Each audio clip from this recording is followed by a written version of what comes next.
की जान निकल गई थी। उस वक्त आपने देखा कि आपके शोहर की आंखों में खून उतरा हुआ है। 3 बच्चे हो गए, अभी भी मार पड़ती है मुझे। आप अपना रूम छोड़ के अपने देवर के रूम में क्यों सो रही थी? लज्जत की खातिर उसने मेरा पूरा घर उजाड़। उन्होंने मेरी मम्मा को फोन किया, उन्होंने कहा कि अभी इसको यहाँ से ले जाओ वरना मैं इसको कुछ कर दूंगा, इसको ले जाओ यहाँ से। आपको अपनी बैक सीट पर देखने का मौका नहीं मिला कि आपने अपने शोहर से ये सवाल किया हो कि ये किस लाश को आपने लपेटा हुआ है? एक डंडा था ना, वो उसके सीने के ऊपर लग गया था, जिस वजह से ना उस लड़की की वहाँ पर ही हमारे घर ही डेथ हो गई थी। फोन तोड़ दूंगी और अभी सास को कहूंगी कि फरहान को समझाए ये सब कुछ क्या कर रहा है लेकिन वो फिर वापस नहीं आ सकता।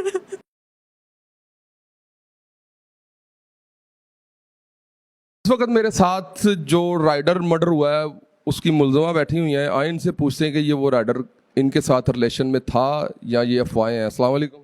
अस्सलाम वालेकुम। क्या नाम है आपका? आमना नाम है मेरा। आमना, आप ये बताएं कि ये राइडर आपको फर्स्ट टाइम कैसे मिला था? सर इसका मेरा जो आमना सामना हुआ था ना, वो एक वीडियो कॉल के ऊपर हुआ था। एक वीडियो कॉल के ऊपर हमारा आमना सामना हुआ था।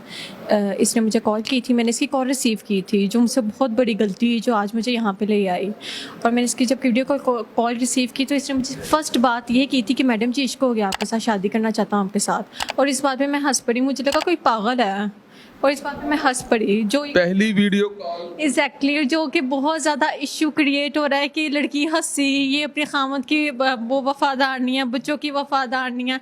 अब मुझे अक्सर इंटरव्यू देते हंसी आ जाती है, तो मैं क्या करूँ? अब एक इंसान हो आगे मुझे उस टाइम हंसी, जो कि इन्होंने इतना इशू क्रिएट किया हुआ है। तो मैंने इसको इस वर्डिंग में बात की उससे, मैंने उससे कहा कि बच्चे तुझे पता है मेरे 3 बच्चे हैं? तो उसने कहा मैडम जी आपको पता है कि आपके 3 बच्चे हैं? उसने मुझसे कहा कि मुझे तो आपके बारे में बहुत कुछ पता है। और उसके बाद मैंने उसकी वीडियो कॉल कट कर दी और उसको ब्लॉक कर दिया। ये कैसे मुमकिन है कि फर्स्ट टाइम आपको वो एक बंदा कॉल कर रहा है और वो भी वीडियो कॉल, और आपको साथ ये कह रहा है कि मुझे आपके साथ इश्क हो गया?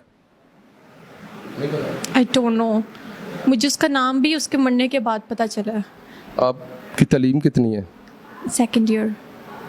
तो कोई स्कूल लाइफ में, कॉलेज लाइफ में, मोहल्ले में कभी आपकी उसके साथ कभी मुलाकात हुई हो? किसकी? राइडर जो मर्डर हुआ है। नो सर, बिल्कुल मैं उसकी फैमिली को नहीं जानती। मुझे उसकी फैमिली के बारे में, मुझे उसकी मदर, उसकी बहनें, उसके भाइयों के बारे में बिल्कुल भी नहीं पता। उसके फ्रेंड्स के बारे में, मुझे उसके खुद के बारे में भी कुछ भी नहीं पता। और मुझे उसका ना, मुझे पहले तो उसकी शक्ल भी नहीं आती। अब मुझे उसकी काफ़ी अच्छी तरीके से शक्ल याद है, मुझे पहले उसकी शक्ल भी नहीं आती। मैं अब आपको उसकी शक्ल याद कैसे हुई है? सर वो जाहिर सी बात है, जिस आदमी ने मेरे घर का खाना ख़राब कर दिया है सिर्फ अपने लज्जत की खातिर, उसने मेरा पूरा घर उजाड़ दिया, तो उस आदमी की शक्ल मैं कैसे भूल सकती हूँ? जिससे हमारा पूरा का पूरा ख़ानदान अपने साथ ले डूबा, उस आदमी को मैं कैसे भूल सकती हूँ? जब आपको उसने वीडियो कॉल की फिर आपकी कभी मुलाकात भी हुई है उसके साथ के नहीं? No sir, 100% no. एक जगह पर आपने निजी चैनल पे कहा है कि वो मेरे घर के नीचे आया और उसने मेरे पेट पर चाकू रखा और उसने मुझे कहा किसी सेफ जगह पे ले जाओ, और मैं उसे सेफ जगह पर ले गई और उसके बाद उसने मुझसे कुछ चीज़ें हथिया ली और अपना मोबाइल वहाँ पे छोड़ के चला गया। ये बात कितनी दुरुस्त है? ये बात बिल्कुल दुरुस्त है, मैं हर चैनल के ऊपर ये बात करती हूँ। तो आपने उसी वक्त क्या रिएक्ट किया था? अपने हस्बैंड को बताया था कि वो शख्स बदमाशी के तौर पर मेरे घर में घुस गया और मेरे साथ ज़बरदस्ती की? वो एक्चुअली सारा कुछ ऐसी सिचुएशन हो गई थी कि वो सारी सिचुएशन मेरे सर के ऊपर आ गई थी, सारी सिचुएशन मेरे सर के ऊपर आ गई थी। और मैं नीचे बैठी थी और मेरे हस्बैंड को जब ये सारी बात का पता चला, उन्होंने मेरी मम्मा को फ़ोन किया। उन्होंने कहा कि अभी इसको यहाँ से ले जाओ वरना मैं इसको कुछ कर दूंगा, इसको ले जाओ यहाँ से। और मैं मम्मा की तरफ चली गई। अगले दिन मेरे हस्बैंड आए तो उन्होंने कहा कि मानो मुझे इस बात का कंफर्म हो गया, उस दिन कोई ना कोई आया था हमारे घर, मुझे ये फ़ोन मिला है, ये फ़ोन ना तो तुम्हारा है ना तो ये फ़ोन मेरा है। तो और ना इसके अंदर A to Z सारे मैसेजेस पड़े हुए हैं, वो जो तुमसे बात कर रहा है ना उसकी सारी चीज़ें मेरे पास पड़ी हुई हैं, हर चीज़ पड़ी हुई है। अब ये बेहतर ये रहेगा कि तुम अपने मुँह से बताओ। और मेरे हस्बैंड ने मुझसे अकेले में कहा कि अगर तुम्हें किसी से मोहब्बत है, तुम किसके साथ जाना चाहती हो तो तुम मुझे वो भी बता दो। जबकि मैंने अपने हस्बैंड को कहा कि ऐसी बात कोई नहीं है। उन्होंने कहा कि अच्छा अब मुझे ये बताओ कि ये सारा माजरा क्या है? कहते मैं मुझे सारी चीज़ पता है। आपके हस्बैंड क्या करते हैं? मेरे हस्बैंड मेडिकल में है। आपकी लव मैरिज है? अरेंज। तो अपनी फैमिली में हुई कि फैमिली के बाहर? जी, फैमिली में हुई है कि फैमिली के रिलेटिव्स आपस में? Out of family. तो जब आपने अपने शोहर को बताया तो उन्होंने क्या रिएक्ट किया? उन्होंने कहा कि आप अपनी वालदा के घर चले जाएं। कि आपके शोहर काफ़ी गुस्से वाले हैं, लड़ाकू हैं? नहीं ऐसे नहीं है, लेकिन वो जब मुझे देखते हैं ना तो वहाँ पर ही मैं चुप कर जाती हूँ, मैं उनसे बात मतलब नहीं शेयर कर पाती। वो चंद अरसा कबल आपके हस्बैंड ने आपको मारा पीटा और आपकी नाक की हड्डी फ्रैक्चर हो गई थी? नो, ऐसा कुछ भी नहीं है। उन्होंने कभी मुझे इतना तशद्दुद से कोई मारा पीटा नहीं, ऐसा कुछ भी नहीं है। मेरे हस्बैंड की नेचर बहुत अच्छी है, बस उनसे बात करते हुए हाँ मैं हिचकिचाती हूँ। वो अपने दिल की हर बात मुझसे शेयर करते हैं, लेकिन मुझसे नहीं हो पाती उनसे कोई भी बात शेयर। आपके हस्बैंड ने पिस्टल क्यों रखा हुआ है? शौक।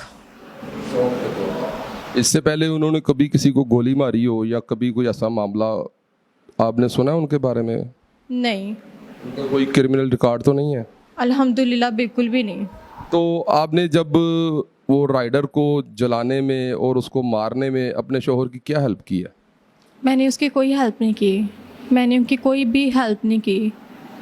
उस रात को उन्होंने दरवाज़ा नॉक किया, मैं अपने देवर के रूम में थी। उन्होंने कहा कि मेरे साथ आओ, मुझे काम है, और उसके बाद उन्होंने मुझे गाड़ी में बिठा लिया और उसके बाद वो चलते गए। मैं गाड़ी में 2 दफ़ा आप अपना रूम छोड़ के अपने देवर के रूम में क्यों सो रही थी? एसी ख़राब था।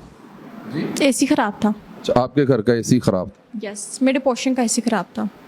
ठीक है। आप कंबाइंड फैमिली में रहती हैं? यस, अल्हम्दुलिल्लाह। तो आपने एक निजी चैनल पर यह भी कहा है कि जब वो बंदा मुझे ऊपर ले गया चाकू लगाकर, तो मैंने मेरी बेटी ट्यूशन से आ गई तो मैंने आंखों के इशारे से अपनी बेटी को कहा कि अपने दादा अबू को बुलाओ, और वो ऊपर आए हैं तो उनके खौफ से वो शख्स भाग गया था। इसमें कितनी उनके खौफ से नहीं, उनके दरवाज़ा खड़काने से उसकी जान निकल गई थी। यही खौफ होता है ना कि कोई ना कोई आ गया है। ये कोई ना कोई आ गया तो वो ऐसे वो काफ़ी ज़्यादा खौफज़दा था और उसने वहाँ वो दरवाज़ा खड़काया। मैं दरवाज़ा खोलने के लिए उठी, इतनी देर में ये भागा किचन की तरफ और इसे टेरेस से जाके चला। आपकी सीडीआर में 6 माह से आप और वो राइडर आपस में गुफ्तगू करते रहे हैं, काफ़ी देर बातें करते रहे हैं, तो 6 माह के दौरान आपने अपने हस्बैंड को क्यों नहीं बताया? ये बिल्कुल झूठ है कि 6 माह से मेरी उसके साथ कोई बातचीत हो रही थी, या मैं उसकी कोई कॉल रिसीव करती थी, या मैं उससे कोई भी बात करती थी। कोई भी हल्की फुल्की बात होती है ना, ऐसी कोई हमारी बातचीत बिल्कुल भी नहीं थी, कुछ ऐसा नहीं था।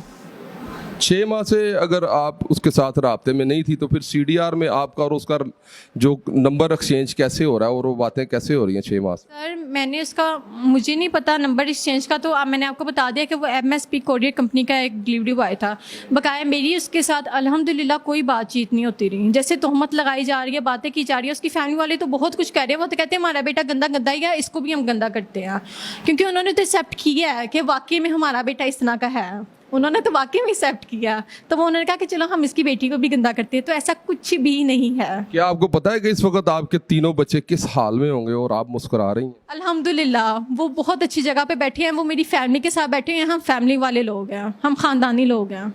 और वो अब काफ़ी इंटरव्यू आप दे चुकी हैं, आपको काफ़ी प्रैक्टिस हो गई है, आप अभी काफ़ी मुस्कुराते हुए अग्रेसिव अंदाज में बातें कर रही हैं। एग्जैक्टली, क्योंकि मुझे अल्लाह की तरफ से कोई शर्मिंदगी नहीं है। इस वजह से जब इंसान खुदा की तरफ से मुतमीन होता है ना, तो वो दुनिया की तरफ से भी मुतमीन होता है। तो आप मुझे ये बताएं, जब आपके शोहर उसको जलाने लगे थे आपने उनको रोका? मुझे नहीं पता था ये क्या चीज़ उठा रहे हैं, मुझे नहीं पता था। मुझे पता ही नहीं था कि क्या वाक़या था, कब है।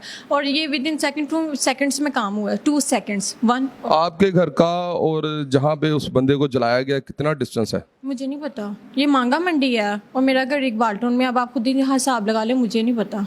आप जौहर टाउन से निकली थी या इकबाल टाउन से निकली थी उस दिन? इकबाल टाउन से नहीं, जौहर टाउन से। मेरा घर तो जौहर टाउन में है। इकबाल टाउन में किसका घर है? इकबाल टाउन में मेरी सास का घर है, वो इसलिए मुंह पे चढ़ा हुआ है ना, वो बार बार उनका घर आ रहा है। ठीक है। तो आप जौहर टाउन से निकलें तो यहाँ पर आप बड़ा भी जल्दी पहुँचेंगे तो तकरीबन आपको 45 मिनट लगेंगे। आपको 45 मिनट में आपको अपनी बैक सीट पर देखने का मौका नहीं मिला कि आपने अपने शोहर से ये सवाल किया होगा ये किस लाश को आपने लपेटा हुआ है?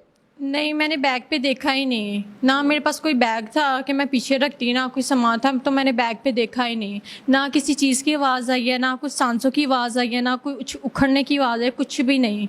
बिल्कुल प्लेन, सिर्फ फरहान और मैं थे गाड़ी में, बिल्कुल प्लेन, ऐसा कुछ भी नहीं। आपका छोटा बेबी भी आपके साथ था? जी। तो जब आपके शोहर ने उसको उतारा है, उसके ऊपर पेट्रोल छिड़का है, तो आपने उस वक्त भी नहीं सवाल किया कि ये किसको उठा रहे हो और किसको जलाने लगे? 2 सेकंड में सब कुछ हुआ, 2 सेकंड्स। 2 सेकंड में? तो मैंने इनको कहा, मैंने कहा खुदा के बंदे ये कौन है, ये कौन है, ये क्या हो रहा है? तो उसके बाद इन्होंने मुझे बताया, इन्होंने कहा कि मानो मुझसे गलती हो गई है। मैंने कहा ये कौन था, कौन कहता ये वही था जो तुम्हें तंग करता था। तो कहते मैंने सिर्फ इसको इतना डराना था कि दोबारा इधर मुंह ना करता, लेकिन जो एक डंडा था ना वो उसके सीने के ऊपर लग गया था, जिस वजह से ना उस लड़की की वहाँ पर ही हमारे घर ही डेथ हो गई थी। और उसके बाद वो कहते कि मुझे कुछ समझ नहीं लग रहा था कि मैं इसके साथ क्या करूं क्या ना करूं। मुझे उस टाइम जो समझ लगा वो मैंने किया। कहते मानो मैंने जान के नहीं किया, मुझसे डरो ना। और मैं बहुत ज़्यादा मैं उस वक्त आपने देखा कि आपके शौहर की आंखों में खून उतरा हुआ है। एक्जैक्टली। और मैं फरहान से भी बहुत ज़्यादा उस टाइम डर रही थी। तो उन्होंने कहा मुझसे डरो ना, ऐसे हो गया, मुझसे हो गया। बस उन्होंने मुझे कहा कि मुझसे हो गया। मैंने सिर्फ उसको डराना था, लेकिन वो डंडा उसके सीने पे लग गया। इससे पहले राइडर आपसे पैसे और ज्वेलरी भी ले जा चुका है? यस सर, जब वो हमारे घर एंटर हुआ था उस टाइम। तो क्या वो राइडर आपके घर में सिर्फ एक मर्तबा एंटर हुआ है या उससे पहले भी कभी आता जाता था कुछ सामान देने या आपसे मिलने के बहाने या ज़बरदस्ती आने की कोशिश, इसके अलावा भी कभी की? सर वो सामान देने आता था या नहीं आता था इस बात का मुझे इल्म नहीं है। मैं उसको नहीं जानती थी, मुझे इस बात का इल्म नहीं है कि वो सामान देने आता था कि नहीं देखता आता था, लेकिन वो मेरे घर में एंटर कभी भी नहीं हुआ। आपके घर में सामान मंगवाने वाला और तो कोई है नहीं। आपने बताया कि मेरी जो नंद है या मेरी जो बहन भाई हैं उनके, आपके शौहर के, वो तो कोई मंगवाते नहीं, आप ऑनलाइन शॉपिंग करती हैं। मैंने कभी भी नहीं कहा, सारे मंगवाते हैं। उसके पास हमारे घर के पूरे जितने भी घर के लोग थे उन सबका नंबर था, जिससे वो मुझे ब्लैकमेल करता था कि मैं तुम्हें अपने साथ बदनाम कर दूंगा। तुम मानती हो कि नहीं मानती? तो आपने अपने हस्बैंड को इत्मीनान में क्यों नहीं लिया? कि आपको अपने शौहर पर इतना इत्मीनान नहीं था कि आप उससे खुलकर बात करती तो वो आपका मामला इस हद तक ना पहुंचता? हाँ जी, ये बात है। मैं उनसे बात नहीं शेयर कर पाई। उनसे तो क्या मुझे चाहिए था, अब मैं आके ये बात सोचती हूँ कि चलो मैं उनके साथ नहीं कर पाई तो कम से कम अपनी सास, मेरी सास का बिहेवियर बहुत अच्छा है, तो कम से कम अपनी सास के साथ शेयर कर पाती, लेकिन मैं अपनी सास के साथ भी बात शेयर नहीं कर पाई। ठीक है, अम्मा के साथ नहीं कर सकती थी, हस्बैंड के साथ नहीं कर सकती थी, लेकिन कम से कम मुझे उनके साथ किसी एक बंदे के साथ शेयर कर लेनी चाहिए थी, लेकिन मैं नहीं कर पाई। आपने अपनी किसी बहन के साथ, अपनी वालदा के साथ? बहन है ही नहीं? नहीं है, वालदा मम्मा है। मम्मा के साथ बात शेयर कर लेनी थी। माँ के साथ रहने दो, मम्मा जितने गुस्से में होती है ना हर टाइम। मम्मा ज़्यादा गुस्से वाली हैं? बहुत ज़्यादा गुस्से वाली है। अभी तक 3 बच्चे हो गए, अभी भी मार पड़ती है मुझे। अगर वक्त वापस चला जाए तो आप उसमें क्या बेहतरी सोचती हैं, क्या कर सकेंगी आप बेहतर? उस टाइम तो मैं फरहान को खींचूंगी।